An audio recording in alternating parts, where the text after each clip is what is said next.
This past week, one of our students at school asked me a question, and they said, "Can you name the 10 Commandments in order?" And I said, "Yes. 1, 2, 3, 4. I got all the way to 10. She said, "No, the words." "Oh," I said, "you mean the most important part." It was kind of fun. It was nice to know that they're learning those 10 Commandments. And all you got to do is really look at the outside of our church, and you'll see those commandments. 5 on that side and 5 on that. The commandments, thank you for repeating it. By the way, we needed to hear it twice. You did good. By accident, you did good. So the first 3 commandments have to do with our relationship with God. And that's where it begins. Jesus said, the first and most important commandment is love God with all your mind, heart, and soul. Those 3 commandments say, you shall not have strange gods before me. I am the Lord your God. You shall not have strange gods before me. You shall not take the name of the Lord your God in vain. You shall keep holy the Sabbath day. These commandments relate to our relationship with God. And we hear in the gospel story Jesus being upset. In fact, it's the only time we hear of him taking a whip and driving out the money changers and the animals from the temple of God.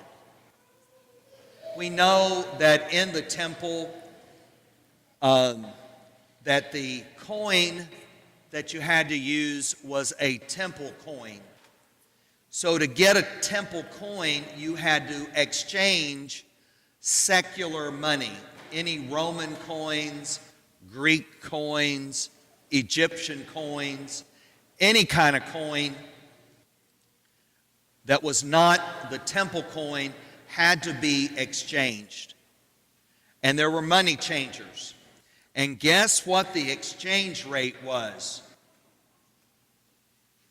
A few people laughed. They got it. The exchange rate was often extortionist. But they had to use the temple coin, so they had to pay the price. And it was often grumbled about, and Jesus would have known that. That violates what this temple and what God is about, what he calls us to. So he's pretty upset with them and drives them out. If you get the first 3 right, and I point over there because it begins there on our church. If you get the first 3 right, the next follow pretty good, pretty easy. Our relationship with others. If you don't get those first 3 right, usually the back end gets messed up too. So, loving father and mother, honoring them, caring for them. Do not kill. Do not commit adultery. That's number 6. That's over here. Thou shalt not steal. Shall not bear false witness. Thou shalt not covet. And it says thy neighbor's wife and thy neighbor's goods. Now, the wording on that, those 2, just check the wording out. You'll see there's a couple of ways. But the last 2 have to do with coveting. That means wanting what somebody else has. And you know, I wondered about those 2. I thought, well, because there's been a number of cars that I've looked at and I thought, I would like that kind of car. You know? So what's wrong with wanting something, nice? Well, here's the problem. If you covet, it sets you up to start doing some of those other things, stealing or killing or adultery. So that's why those last two should not be underestimated. Lead us not into temptation. So the Ten Commandments, they're the guidelines for us to live our life, to direct our relationship with God and with our neighbors. I'd like to go back, since Jesus focused on the worship of God or the right relationship with God, with those three. The first one is, you shall not have strange gods before me. And I remember the story of the golden calf. You all remember that with Moses? And they made golden calf out in the desert. And I thought, well, how silly these people are. I mean, if I'd been through the Red Sea, I think I would have remembered, Of course, I'm a lot better than those people. You think? Better think about that twice. So what's the problem? Well, I think the biggest problem is that the strange God we put before the one true God is most often ourselves. We replace the true God with our own self. When we become when we judge absolutely and condemn others, we're playing God. That's idolatry. When we try to take care of the world and fix all the problems, we are replacing God with ourselves, and that's idolatry. When we worship another person and make them our God, that is idolatry. That first commandment has a lot more to it than what I understood when I was a child.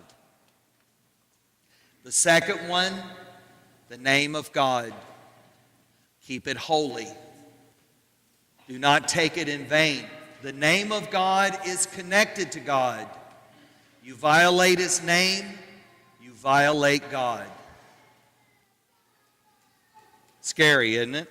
Well, should be scared. The name of God is meant to bless, heal, and forgive. Not curse, condemn, or injure. When His name is taken in vain, it does that, instead of what the name of God is given us for, to bless, heal, and forgive. Now some people say, well, it's just a habit. It's called a bad habit. And it never inspires anyone to goodness. It does not do what God's holy name is meant to do, not to be dismissed.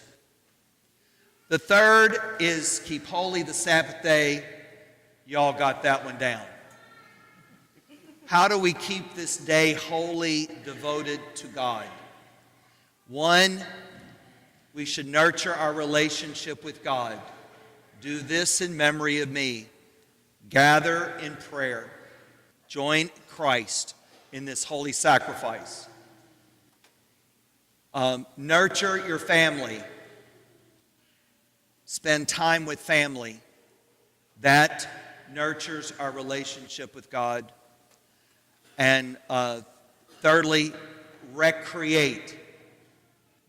God wants us to play, to be recreated. That's what holy, making the day holy is. Work 6 days for us to work with the world, harvest, manipulate, whatever you do with this world. But 1 day for God, devoted solely to God. That is what God asks of us. Because I can tell you this, no amount of our work is going to amount to a hill of beans if we don't keep our relationship with God right. So, here we are, keeping holy His day.